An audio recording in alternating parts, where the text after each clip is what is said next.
Hi, and welcome to Wild Woman Wisdom. I have a very special guest today, Selina Delangre, who is the CEO of Selina Naturally Celtic Sea Salts, and she has a new book called In Her Element. And I get to talk to her today about that book. And in full disclosure, Selina is a very dear friend of mine, and we've known each other for years. And she is a pioneer and leader in the natural product space when it comes to the women in this industry. So I'm honored to call her one of my friends, and I'm very excited to share her with you today. Selina, welcome to Wild Woman Wisdom. Oh, thank you so much, Judy. I'm very excited and nervous to do this with you. Well, don't be nervous, girlfriend. We're just having a chat. So Okay. no need for nerves. Okay. Well, first of all, congratulations on In Her Element. Thank you. Great title for someone who is an expert in the world of sea salt, and you certainly are that. You've been in this space for over 30 years. Mhm. And I could go on and on about all that. And look at the board behind you there with all of your influencers. I guess we didn't call them that back then, but all of the people along the way that have helped you spread the word about sea salt. Yeah. Yeah. So I'm going to start this by asking you a question that I ask all the women that are on this show, and that is, what does it mean to you to be a wild woman? Especially a wild woman with wisdom. I think the first thing it means I can be transparent, which opens up a lot of vulnerability. And I think that you have to be a wild woman to be as transparent as I am. You have to be brave. And you have to be very brave. Yes. Yes. Yes. For me, Yes. that's what I think it means, is to be everything that I really am in front of everyone without the fear of judgment. Oh, that's beautiful. I love that. You will be quoted. So my first question is then going to be, my second question is going to be, what inspired you to write this book, after all these years? Well, I toyed back and forth of writing, a book of my son that crossed over in 2007, that was born with special needs. And also, I really wanted to answer all of my customers' questions in a book.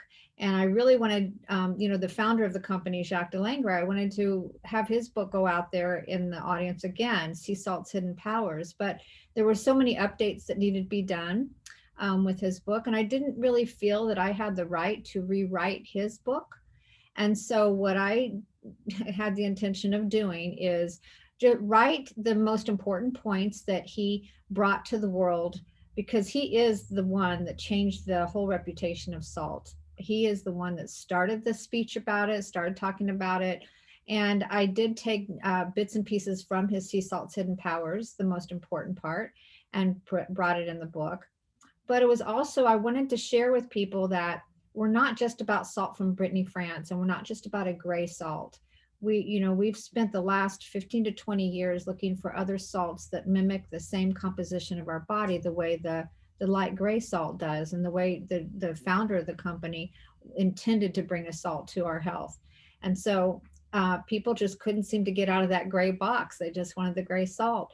But I wanted this book to really show people the integrity of all the other salts we've brought in from all over the world, and really just give the basics of why a whole salt with the composition of magnesium and potassium and calcium and sodium is important to eat, other than just a pure sodium chloride. Exactly. And the book spells that out so well, both from Jacques and you, and with your experience that you've added to it. And you have certainly grown this company. And I know, we're big sea salt fans, especially since I met you, and your salts are amazing. And they're better than any other salt that I've ever had. And I mean, I'm a big fan. And I think a lot of people just don't realize that, there's all kinds of different salts. There's all kinds of different natural salts as well. And one of the things that I love about what you do is that you do your research. You actually know what the content of all the different minerals are in your salts, and it's different salts that you're sourcing from different places. which, you know, we love, because at Healing Quest, we like to vet everything and make sure that, you know, we're not going to recommend something to someone unless we like it. And we've done our research. And so we love companies that do their own research. So just, I want to get into the book, and I want to get into other things as well. But since we've opened up the conversation about sea salt, just tell me some of the benefits. I want all of you out there to hear right from Selina what some of the benefits are of having a sea salt in your life, replacing it with table salt. Table salt should just be gone. Well, table salt is just void of the elements that are necessary for us to be able to assimilate the sodium and chloride the way we're supposed to. And the minerals play off of each other. Just like if you would just do a Google search on YouTube and ask to see a potassium pump, you would actually see science showing us that sodium can only be absorbed into the cells with the molecule of potassium. So it's really just common chemistry that we understand that you shouldn't be taking pure sodium chloride into your body. You should take it into your body with the other complementing elements that our body is made up of. And the largest components of our extracellular fluid in our body is magnesium, potassium, and calcium, along with the sodium. And that's the profile that we look for when the salts that we carry.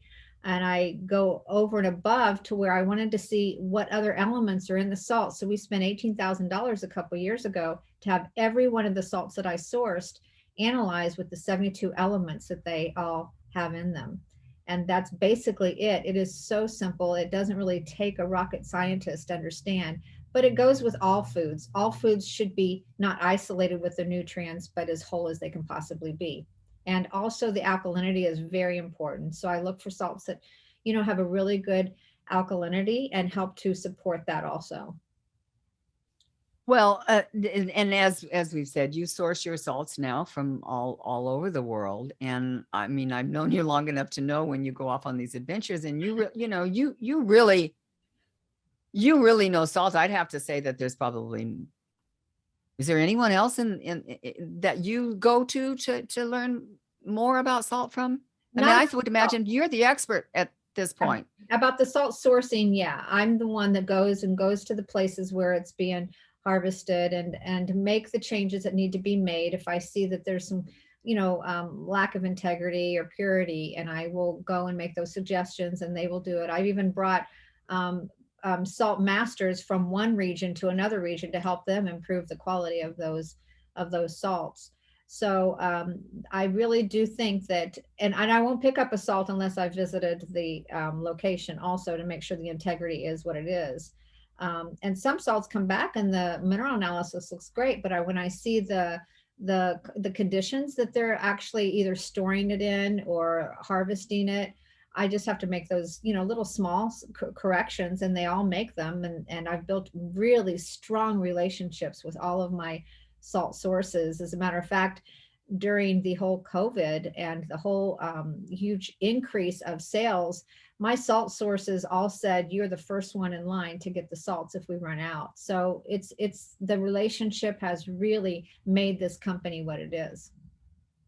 Well, you are all about relationships. I mean, I have watched you over the years develop relationships and be a real pioneer. I mean, with your newsletter, yeah, and recognizing and seeing that was the place to go, is to educate the people that are taking care of us, the doctors and practitioners that are taking care of us. It's not that they don't want to do the right thing. Sometimes they just don't know, and you were brilliant in bringing those people forward and letting them help tell your story. It wasn't about me. It was about the people that made the content of the newsletter. Exactly. But it was about them sharing what they had discovered with your salts. And I know we both had a great love for Nicholas Gonzalez and his work, and his work is still being continued. And we had him on the Healing Quest television show. He just called out your salt. He said, that's the only salt. It's the Celtic sea salt. That's what I like, and so many doctors have done that. Now, I think it's pretty well established that you have an amazing salt company and your products are stellar. I want to shift here a little bit to your personal story and why you are such an inspiration to me, and I would imagine to many people in your life. Life is full of challenges. We all have challenges, and you were given a great challenge as a mother to have a special needs child that was born that actually never spoke, Mm, right? right, right, yeah, yeah. So with Dominic, your son, uh, you well, I'm going to let you tell me a little bit. Just tell our audience a little bit about Dominic Mm. and what that was like for you as a mother of a child that you loved dearly, but you were really had to take care of everything for him, right? Yeah, it wasn't, but it wasn't just the taking care of him that was a challenge. It was, just living with the decision of having him at home. This is back in the 70s when a lot of people in Northern California were having their children at home with midwives, and I was 19 years old, and I did the same thing, but my story didn't turn out as successful as a lot of other people's story of having him at home. And he got stuck in the birth canal, and he was lack of oxygen on the brain. And so he was born with cerebral palsy and epilepsy. And the different things that I went through raising him, and taking care of him, there was no book to teach me what to do. There was no, Dr. Spock didn't talk about special needs. And Uh-huh. so I was having to learn everything that I learned from, and Google was not around either. There was no Google search. So everything that I learned was with my own research and the books of people that did write books way out, way back then, and just trial and error. And my poor son, he was the guinea pig, or the person I was experiment. But I took that path because I felt like the consequences or the side effects were not as detrimental of medication for his seizures. So I took that path, but I was really judged to take that path also. When Dominique was born, the natural products, I mean, the trade shows, it was probably 20 booths there. So Yeah. we had to make our own tofu. It wasn't like it is today. And I felt very alone, all the time, very alone raising him. And then when I would hang out with other parents that had children and they would talk about their stories, I remember just saying, now what am I going to say, without doing a pity party or whatever. So um, there was a lot of emotional and physical, challenges that I had to learn in that. But, I still say he was the biggest blessing of my life. He really was. I don't want to give this away because it's in the book, but you have wonderful closure, Yeah, and you realize that this was meant to be. I mean, I think one of the things that absolutely. you and I share the belief that we come into this life with a plan. That's We right. have agreements. We come in, we've made agreements with people in our life to have experiences that we we would probably never agree to if we were here, but we Absolutely. agree to it before we come in. And I know that's not everyone's belief, and I certainly honor everybody else's belief, but that's one that you and I share. And so when things happen that you wouldn't ask for, you did on some level. Your soul asked for that on some level. Absolutely. And the My belief shifted. I was born, Catholic, and then went to born again Christian, and I was afraid for anyone to talk to me about anything other than what you could see and hear. And for me to be approached by someone that led me to believe that they could actually help me understand what Dominique wants, because he didn't speak a word. And that's all I wanted was, what do you want, Dominique? What do you want me to do? Especially at the end when it was getting harder and harder. What do you want me to do? Mm. And at that point, you were guided to someone that was able to actually have a conversation with God Tom. brought this woman into my life like it was supernatural. And like I share in the book, I avoided it, but it was very strong. And in the book, I don't think anybody can even doubt how God played his hands in that whole experience. Mhm. Mm. Well, I want to make sure that this book is read. And I think that for any women out there that are starting their own business, women entrepreneurs that, especially if you're in the natural products business, but not necessarily, it doesn't have to be. You want to read Selina's book because she maneuvered that world. And I will say this, it's a very, the natural products world isn't so much anymore, but it was a man's world, just like everything else was kind of a man's world. And and you had some obstacles to overcome, probably just being a woman running this company. Hopefully that's not the case anymore. But do you have any words of wisdom for anyone that is considering starting their own business? Any women out there that are considering starting their own business? First of all, I just feel like find and cultivate a network of people that have been there and already done it, and make sure that they're a phone call away when you're going through something. Um, that's one thing. The other thing is cultivate a staff that watches your back the way I have. Um, I get choked up when I think about my employees, and I have been to many business seminars and webinars and all of that, and there's a lot of the advice given that I have not taken. I've taken more of the heart advice, and I can be judged for that. I'm sure I can be judged, and maybe my company would even be bigger if I maybe played, did some of the took some of the advice that they gave me. But at the end of the day, I sleep really well, knowing that my employees are always watching my back, always, just like I'm always watching their back. So I Well, think that, oh, sorry. No, go ahead. that's it. No, well, I've been to your company, Uh-huh. and I've seen that for myself. They adore you. And you when you have a leader that comes from their heart and is cooperative, you are their leader, but it's so collaborative is what I've noticed And about you. Judy, I didn't share this in my book, but my book would have been a lot bigger if I did share every experience that gave me little tiny sparkles of how I wanted to be if I was ever in this position. And there was one while I was a caregiver in Minnesota. I was the person that cleaned all the apartments and everything, and that's how we exchanged for rent. And I remember when Dominique had his first really bad seizure, we went to the Mayo Clinic, and he was in the Mayo Clinic for a week, and I spent the night with him underneath the bed because I wasn't going to leave him, and I slept underneath his bed, the whole time we were there.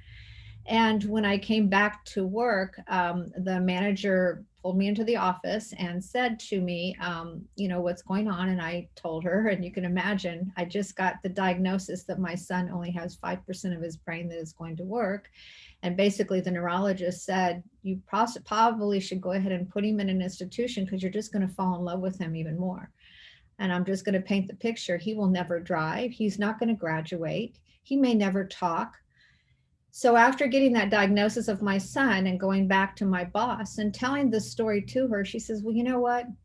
Business is business, and I'm going to have to let you go. And I made a vow at that time, if I ever am in a position to have employees to hear their story, I hope I will never lose compassion. And I think that's what we're all lacking in this world is compassion. And I've really shared that. Well, Selena, that's beautiful. And you've met and you've kept that promise. You've kept that promise. And that's I think compassion is something that certainly we have seen over the last couple of years where we could all have a little more compassion, for all of us. And now what we're seeing in the world again, I think probably every thought leader or spiritual person that I've interviewed on Healing Quest over the years, one of the first, there's a couple things that come up, and it's gratitude and compassion. Mm-hmm. Yeah. And I know you have a gratitude practice and have for Absolutely. years. And that is something that has sustained you. And Absolutely. why don't you say a little bit about your gratitude practice? Because I was impressed years ago when you told me you did this every morning. Right. Yeah. I get up every morning and I have a blessing ball and I go through it and I start with myself, that I'm grateful for myself and I want to see the world through God's eyes. And then I go out to my children and by name. And then I go out to my mom and my dad, and then my sister and her children and their partners. And then I go out to my uh, nieces, my niece Stephanie and her children and her partner, and I go by name. I go through all of them, and then it's like a prayer circle, and it just goes around and it goes around, and all of my employees and all of the people behind me on this wall. Oh, I put them in my blessing ball, and sometimes God will actually stop me at some of them and say, let's spend a little bit more time on this one. And because oh, I don't know, but only God knows, that we need to spend a little more time putting that intention of blessing around them. And I go all the way to every customer, all of my salt sources, um, everything that's in my life that I feel has been all the elements of my life that has blessed me. I put blessings around them every single morning, and I will not get out of bed until that's done. And that's my little ritual of gratitude. how long does that take you? I'm just curious. It takes anywhere from 15 to 35 minutes. Perfect. What a beautiful way to start your day. And thank you so much for that. Are there any other words of wisdom that you would like to leave our audience with today? Um, I heard a great quote this morning. I was listening to a book, and I love this quote, and it's by Mark Twain, and it says, "The two important days of your life is the day you were born and the day you discover why you were born." And I think that is a really awesome quote, because I think we all come here and we're just constantly asking, why am I here? What am I supposed to do? And if anybody goes back and reads their diary or their journals or whatever, they know what they were supposed to do because it comes up. I mean, even my niece, my director of marketing, came in one day and she said to me, she goes, I was like reading my journal or my diary one time, and it says I'm going to do marketing, and look at her. We know why we were born. We just have to listen and be and really hear what God is saying to us, and don't question it. Don't be what your parents want you to be. Go within and be what you think your gift is. So that would be the words of wisdom. And for a special needs child, my words of wisdom would be, they're not broken, so don't try to fix them. It's perfectly divine why they came here the way they are. I spent too many of my years with Dominique trying to fix him, and he wasn't broken. He was here to just be. Just be. And now you all are going to have to read the book to find out what just be means to Selina. And you'll get that story when you read her book. Selina, you and I could go on and on. And I could talk to you all day. And I'm just, I'm so excited for your contribution of this book. And I know that books are written for different reasons. And when you write a memoir, I believe it's very healing. And I would think that, and well, you've expressed to me that that was the case for you writing this. It was a challenge, but it was very healing. Forgiving And myself. I really learned to forgive myself for all the mess ups that I have done. And I'm telling you, for every successful person, they just have a lot more mess ups behind them. oh, your lips to the goddesses here. Yeah. Yeah. Because that is definitely true. And I think that's something we can all remember. It's like, yeah, I couldn't have messed up this much unless I was doing a lot. Right. Right. Exactly. Don't be you afraid know, of that. and not criticize yourself. I mean, well, anybody that's listening to this Wild Woman Wisdom podcast knows that my theme music is I'm taming my inner critic. Mm. So we are not alone in having those critical voices in our head. And so I love it when someone can come forward and say, I did that for a lot of years. I don't suggest it. But everybody should write a book, because even if you don't publish it, it is so healing. It really is. Well, thank you. And that was something, and that's great to hear, because I'm in the process of doing that. I can't wait to read So yours. thank you. I've heard some of your stories, Judy. I can't wait to read the book. Well, thank you so much for being with me today and for spending this time with me. And hopefully you'll come back and we can talk some more. Oh, I just want to tell people, where can they go and find your products, and just give them your Yeah, URL. it's CelticSeaSalt.com or SelinaNaturally.com or Amazon. There you go. Easy as that. You're hard to miss. Yeah. Well, thank you so much for your time today. And I look forward to connecting again soon. I can't wait to hug you again. I know, me too. Bye. Bye-bye.